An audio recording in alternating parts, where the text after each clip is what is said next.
Hi, everyone. This is Sayer G, and it's my great pleasure to be here today with Andrew Saul, somebody that I have been profoundly impacted by because of his work in the realms of vitamin education, advocacy, and just someone who I feel is here to truly serve.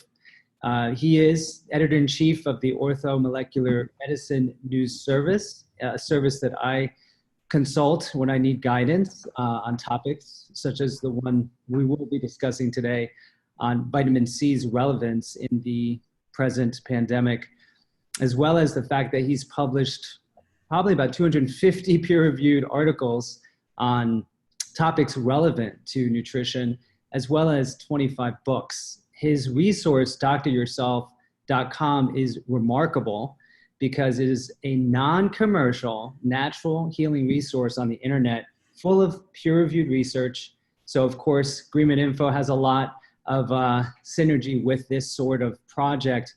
And it's just a great honor to be here with you because you have been doing such incredible work informing people about things that they can do that are proven by science, but that aren't spoken to through mainstream media and conventional medical organizations. So again, great pleasure to have you here today. And I'd love to give our listeners an opportunity to really understand what you've been seeing happening and ways that we might be able to take control of our health destiny given what we're facing now.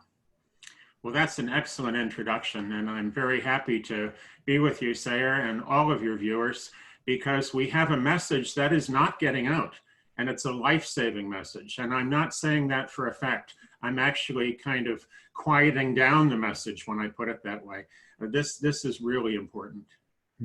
So a lot of what I've taken from your work is that there are these basic molecules, and we call them vitamins, which we need them in order to be healthy. It's as simple as that, but that there's actually science that supports this in a very powerful way, as well as clinical practice, but we haven't been hearing about this. So I'd love to know more about that. Well, the fact of the matter is that the word vitamin actually includes vital, and that's how they started out. They were called vital amines because the first vitamin discovered, which we now know as vitamin B1, was thiamine. If you're in Britain, there's still vitamins. The rest of the civilized world says vitamins. So vital amines or vitamins turned out with research to be more than just amines. There's all kinds of things. So we have, first of all, the important point that without vitamins, the body dies. Without enough vitamins, the body lives, but on the edge. And if you are living on the edge and just getting by and along comes a virus, now you're in trouble. So you have a choice. You can either stay with the low level of vitamin C that's keeping you alive in good health and now try to fight the disease with one arm proverbially behind your back, or you can recognize that disease requires more vitamins. This is in every nutrition textbook ever written. It is very well known that when somebody is sick, their need for nutrients goes up. Of course it does, it's common sense. Spectacularly, the need for vitamin C goes up. So you have physicians like Frederick Robert Quenner back in the 40s and 50s and 60s, and Robert Cathcart in the 60s and 70s and 80s, who gave tens of thousands of milligrams of vitamin C, or in Cathcart's case, over 100,000 milligrams of vitamin C to use it as an antiviral. Now, what's interesting about this is that it has direct application right now to coronavirus, to COVID-19. And here's why. Coronavirus is actually just a really nasty cold.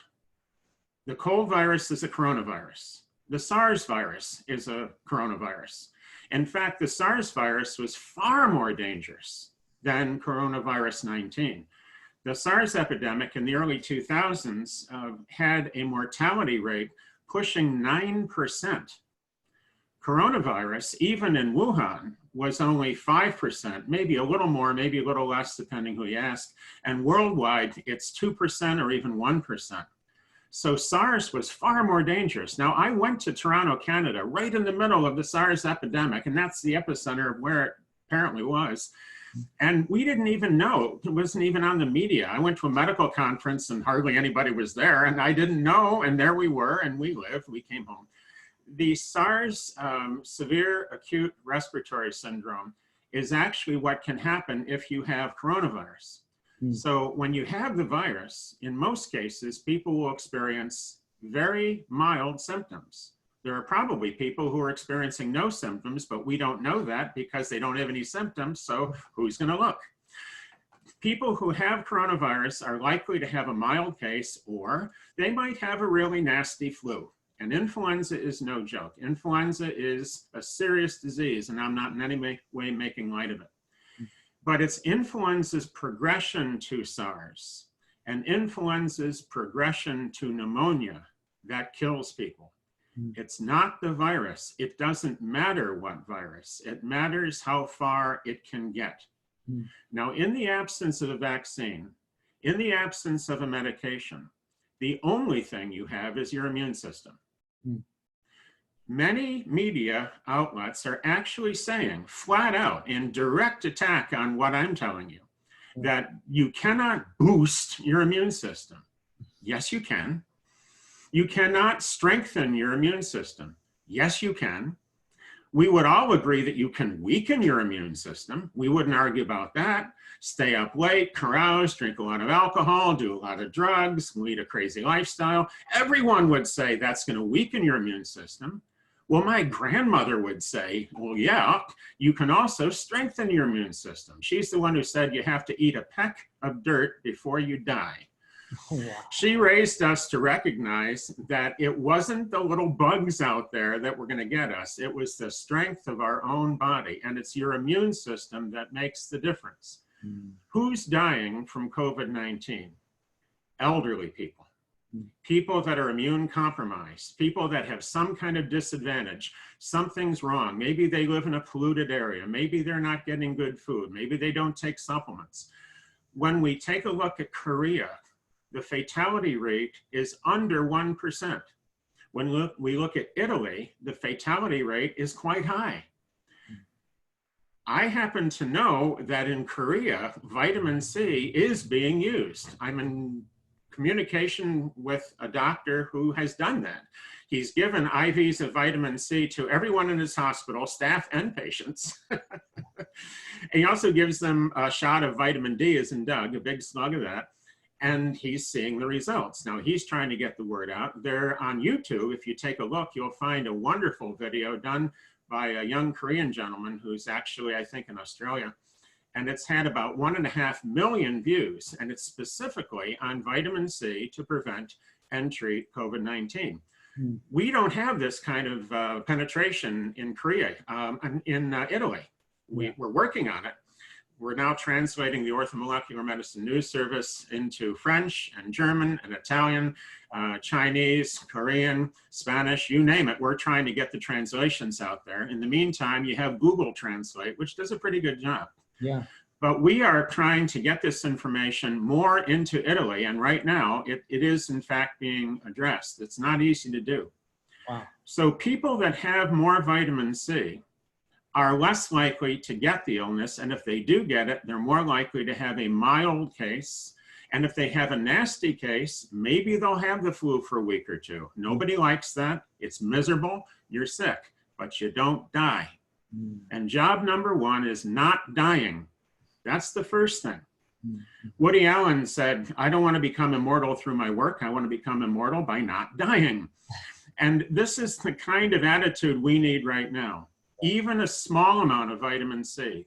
Studies showed that only 200 milligrams of vitamin C reduced the death rate in elderly people with pneumonia in hospital and in ICUs. It reduced the death rate of elderly pneumonia patients by 80%. Wow. Now, if 200 milligrams can do that, and that's just over twice the RDA, imagine what would happen if you took more. Well, they tried that. babies that had pneumonia, and there's nothing scarier than an infant with pneumonia. You want to lose sleep as a parent, that'll do it. Mm. This is very, very grave. Yes. They took the situation where babies had pneumonia and they gave them 200 milligrams of vitamin C a day. Wow. Now, of course, for an infant, that would be like 2,000 or 3,000 milligrams for an adult.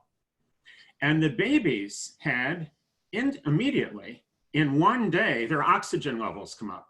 Now, if you take your baby into a hospital, the first thing they do is they snap it on an oxygen monitor and they watch it like a hawk. Wow. Within a day, 200 milligrams of vitamin C, the baby's oxygen level comes up.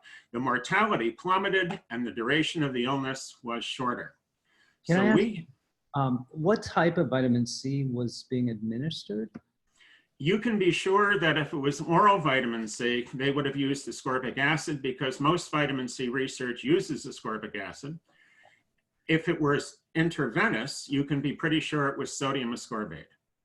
In China right now, they're doing 3 studies with intravenous vitamin C that I'm aware of, and they're using between 6,000 and 24,000 milligrams of vitamin C intravenously. Now, this is for people that are really in trouble. You don't have to prevent COVID-19 by getting IVs. IVs are expensive. I don't like to have shots or IVs. Who does? They're limiting, and there's not enough places where you can go, and it would be difficult. People will be congregating. You don't need an IV of vitamin C. You can take oral vitamin C frequently. The trick is to divide the dose. It's water soluble. So you take vitamin C all through the day. People that have trouble with oral vitamin C sometimes take too much at once. Well, don't do that. You divide it out through the day, and that way your body gets the full benefit. But if someone isn't in intensive care, if someone is at risk for dying, they're already hooked up to tubes. The plastic's already running, and it's very easy to patch in an IV of vitamin C. And any hospital that says they can't is saying that they won't. And if they're saying we don't have it in the pharmacy, well, they are not looking because you can find it online easily. And if that's not good, they can go to dryourself.com, my website, and I have a medical doctor's specific instructions on exactly how to make intravenous vitamin C solution. Wow. And it's right there. And any hospital can do that. Any doctor can administer it, any nurse can administer it, any hospital can administer it. And when people are in the intensive care unit, they need to have this done. This is an emergency. We know absolutely from the work that's done in China, and Dr. Richard Cheng and his colleagues over there are seeing this and reporting to me every single day. I'm getting reports, I got 2 of them today, that intravenous vitamin C is resulting in patients with severe COVID walking out the front door of the hospital. One man was 80 years old. Another woman was terribly sick. She was 61. There had been tremendous improvements with people using intravenous vitamin C when they're very sick. And obviously, it's easier to prevent than to cure. And the people who take vitamin C don't get sick. Now, here's a report that'll interest you. There was a family of a 71-year-old lady, and she was feeling poorly in Wuhan. And she was worried she might have COVID because she just wasn't getting better. So she went to the hospital, and by golly, she had it. And things weren't good. She started getting worse. And eventually she ended up in intensive care, and she was on a respirator. She was given vitamin C, and it took a while, but she recovered. But what's really interesting is that she lived with her family. And they ate together and slept together and lived together all this time during the contagion period before you really know what's going on. See, viruses can be carried before you even know you've got one. That's one of the problems with this. When people got on airplanes, they weren't sick. But when they landed, after a while, ding, the incubation period's over, and there, now you have the viral illness. So the family, the 5 people that the grandmother lived with, all took 20,000 milligrams of vitamin C a day. None of them got COVID.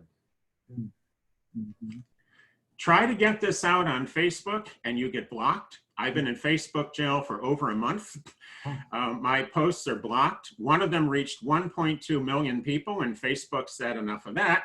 So now I'm just reaching a few thousand, which is why I tell everyone, if you want an update, don't look for it in a news feed, and don't look for it on TV, and don't look for it anywhere except the source. And right now, until the media will put this out, unfortunately, I'm the only source there is. I'm in contact with Italy, Korea, and China, also Japan and England and Spain and Germany. And we put this up on my Facebook page, and that's called The Mega Vitamin Man. That's one long word, The Mega Vitamin Man, or Andrew W. Saul, S-A-U-L. I'm easy to find at Facebook until they take the page down, and they probably will. When they do, I'm also at MeWe. When I say they're going to take the page down, it's because the CEO of Facebook has announced that. The CDC is directly opposed to what I'm doing. The Centers for Disease Control opposes this. And that makes me wonder, because I would think that the last thing you'd want to do is to stop people from being healthy and strengthening their immune system. In the absence of a vaccination or a drug, and I question whether a drug or a vaccination is an answer at all, but in the absence of that approach, this is what we should be doing. We're trying to get this word out. Yeah, let me add to those listening that's one reason why we're having you on, is when I saw that you were being censored, I realized that thankfully we still have this community, if you will, mycelium of newsletter contact and dissemination. So what I would advocate is people who are watching this, send forward this email to other friends who will need this information that wouldn't get it elsewhere, because social media wise, we've also been censored and they've tried to take away our ability to send emails, but we presently have this means to communicate. So again, so excited for you to share this with them. One thing too that was really striking about what you communicated is, you know, if it were a drug, for example, it would be considered unethical not to use it. So in this case, where vitamin C in very small amounts may have life-saving effects, I also want to ask you, is it just coronavirus that is affected through this intervention, or is it generally for viral pneumonia? Like, could we say vitamin C is deficiencies at the root of susceptibility? And can you talk a little bit as to the mechanism, just for some of our listeners, since they're very into the science and sometimes want to know how it works? Vitamin C in small doses keeps you from getting scurvy. The RDA is higher than that, but not by any great margin. It's around 90 milligrams in the United States. It's 100 milligrams in China and Korea. It's only 40 milligrams in UK. So if you're in the UK, you might want to seriously consider checking with your lawmakers and trying to improve that one, and come into the 19th century with your recommendation, and quickly too. Vitamin C strengthens the immune system, and this is how it fights things. It's complicated, but basically your white blood cells actually need vitamin C. They accumulate vitamin C. They practically run on it. There's a whole lot of processes with the immune system that are vitamin C dependent. Vitamins tend to be coenzymes. They tend to work with everything, and they're involved with everything. You take out one vitamin and you affect dozens, possibly hundreds of systems. There's so many things going on in your body that it's hard to track it. If you look at the Krebs cycle, for instance, the common citric acid energy pathway, it's a big, giant double Ferris wheel. And if you've ever taken your science or nutrition courses, you see that and you think, oh man, I'm going to need a second cup of coffee tonight before the midterm. The funny thing is that entire complex common energy pathway that gives you the energy you need to run is vitamin dependent. Mm-hmm. And if you take out the vitamin, the thing stops like a giant rusty Ferris wheel. It just stops. Now, you can't afford to have this happen. Vitamins are doing that, and there's so many other ways that they benefit us. Mm-hmm. At low doses, vitamin C is nutritional. At medium doses, it strengthens your immune system. And at high doses, it's actually an antiviral. Vitamin C will actually destroy viruses if you get the dose high enough, and that's why you use an intravenous infusion. So the sicker you are, the more you need. The problem here is that doctors are looking for double-blind placebo studies recently by people that speak their language, that's approved by society, that's been published in mainline journals that also carry a lot of drug advertising, and by golly, they're not finding it because that's asking too much. I say, forget this. Let's go to doctors that cure patients and save their lives, and let's do what they do. And that's my entire job, and I've done this since 1976 when I taught my first course, and it was called Forgotten Research in Medicine, and I'm still doing it. Vitamin C's use as an antiviral traces back to Klaus Washington Jungblut, a medical doctor and full professor at Columbia University, USA, in 1935. Jungblut did a series of papers in the late 30s, all published in a peer-reviewed journal, Journal of Experimental Medicine, I think. And he showed that vitamin C could prevent, stop, and reverse polio. Now, at the time, we had a president of the United States who was partially paralyzed from polio. Time magazine did an article on this in 1939. Try to find it. The history of vitamin C as an antiviral is far more interesting and far more suppressed than even the wildest science fiction or James Bond novel. We have a track record of peer-reviewed, published journal articles from 35 through the 40s, 50s, 60s, 70s, 80s, 90s, and 2000s. There are hundreds upon hundreds of studies showing how vitamin C works as an antiviral. At dryourself.com, I have these links right up there in front. And when you go there, you can read these for yourself. So it's Quenner with a K, Cathcart with a C, Reardon with an R, Hoffer with an H.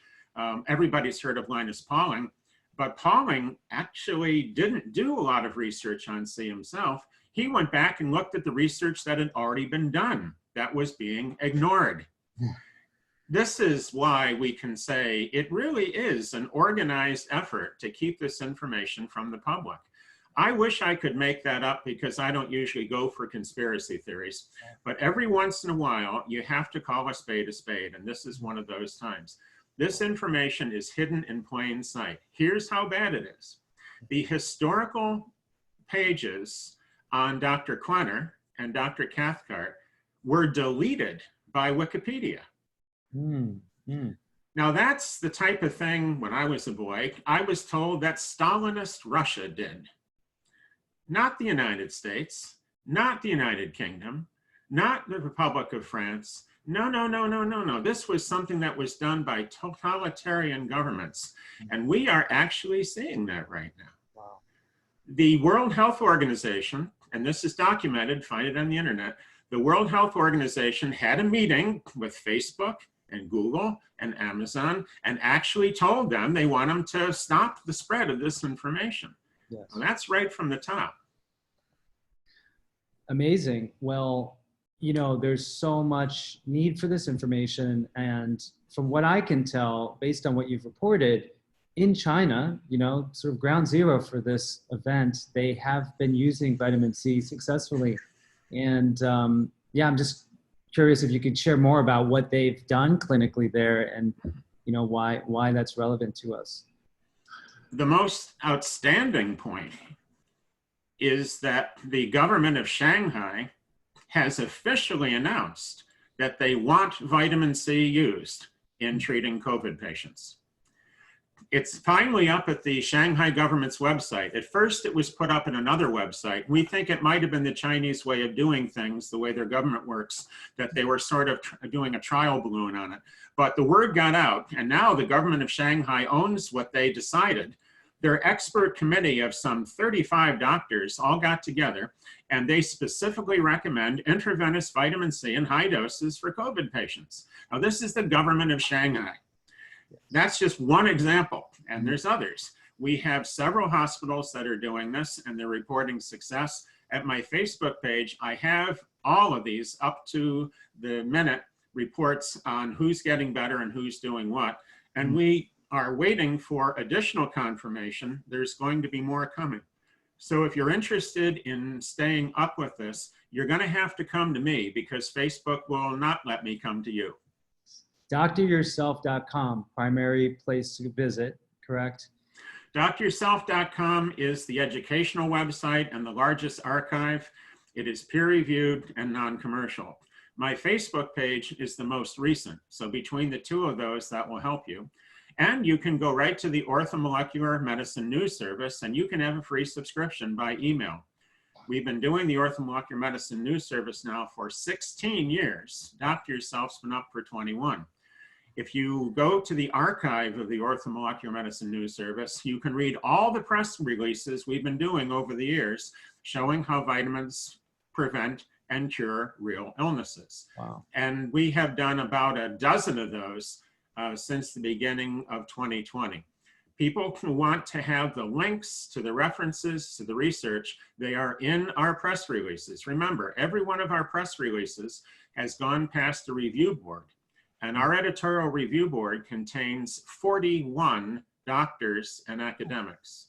Yeah. Anyone who tells you this is fake news wouldn't know real news if it bit him on the nose. Unfortunately, yes. And it's also true that you're doing a free webinar relevant to this topic. Is that correct? We are. There's going to be a COVID and vitamin C webinar on Wednesday, March 18th. And at my Facebook page, you can easily sign up for that. And then there's going to be my course, the Mega Vitamin Formula course, is going to open up again and start on March the 26th. Now that you have to pay for. The COVID webinar on Wednesday the 18th is free to everyone, absolutely free. The Mega Vitamin Formula course does have a fee. That starts on March 26th, and there's more information at my commercial website, which is andrewsaulcourse.com. Doctor Yourself is non-commercial. I don't even sell my books there. But andrewsaulcourse.com is where you have the tuition-based educational work that I do. And this will be beginning again on March 26th. Yeah, as you can see, you provide such a wealth of information and so in depth. And for someone who originally created Agreement Info without monetization, I know what it means to put a site up like Doctor Yourself for all these years, the fees that are involved. And so there's such a profound service you're providing. The course that you've created is amazing. I mean, because you're amazing. So I would encourage our followers to go ahead and, learn about how to take back control of our health, one molecular building block at a time. Very nice.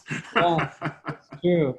So I guess what I would say is, like, if there's anything, last sort of words of wisdom, guidance to those out there who are clearly, like myself, trying to figure out what to do, I would love for you to sort of just share.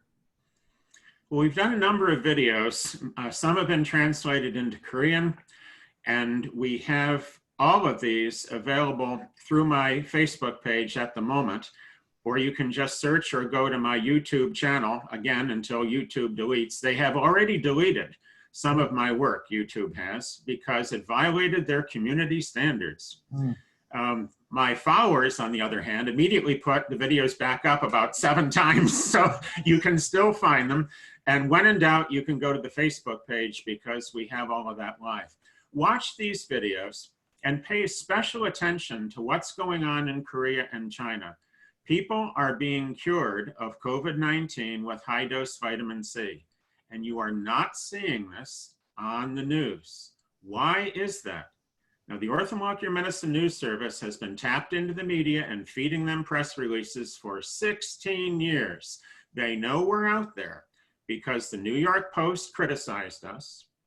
The UK Daily Mail had a very good article. The Daily Express didn't like us at all. The Chicago Tribune has picked up an article I wrote on better nutrition for prisons. So we know they're getting the information, but you're not. Now, something's wrong here. And rather than worry about who and why and what, we need to just go right down to the bottom line. This information needs to be shared, and it needs to be shared quickly. If I may speculate, I think one of the clearest indications that it is being shared, in spite of the media, is that people are finding vitamin C is vanishing off store shelves. Amazon's been out for a couple of weeks. That takes some doing. And even in Romania, they are reporting that vitamin C sales are down. We are getting reports from everywhere that this is happening. And I think that's because people are not panic buying vitamin C. Toilet paper maybe, but vitamin C, no. I think it's because people are taking vitamin C to boost their immune system. And I'm very thankful for that. This is important. If we can prevent with this much C supplementation, we won't need that much IV in intensive care. The idea is to not get people into the ICU. And if they are, the idea is to have them walk out the front door with vitamin C instead of being wheeled out the basement door without it. Wow. You know, the one question I would want to sort of close with is regarding vitamin C from food. You know, I'm a huge advocate of whole food nutrition, and I see the absolute indispensable role of the orthomolecular isolate. So I'm just wanting to know what you think about people doing like camu camu, amla, or just fruits and vegetables as well as a preventive. As well, absolutely. Yeah. If you have good foods, you're already ahead of the game. If you have good vitamin C rich foods, you're even more ahead of the game.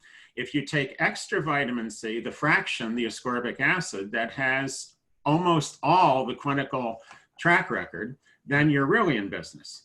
No amount of food is going to save a person from SARS and viral pneumonia. That's at death's door. Right. But an IV of vitamin C will.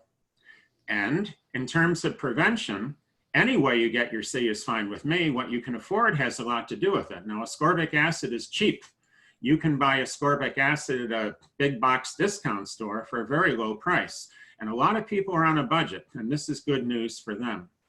The vitamin C that you take is more about the dose than about the form. And people should not get sidetracked here. Most research that's been done successfully showing that vitamin C prevents and cures disease has used cheap ascorbic acid. Intravenous vitamin C is usually sodium ascorbate. Most animals make their own vitamin C. They make ascorbic acid. Yes, very good. Wonderful. Well, thank you so much for sharing this information. We will do our job by getting this out as well, organically, virally, in the good sense of the term. But your work is so appreciated. I will be following you in these updates, and just let us know how we can help to further amplify your message as we move forward. Thank you, Sarah. I appreciate your kind words. I appreciate your work.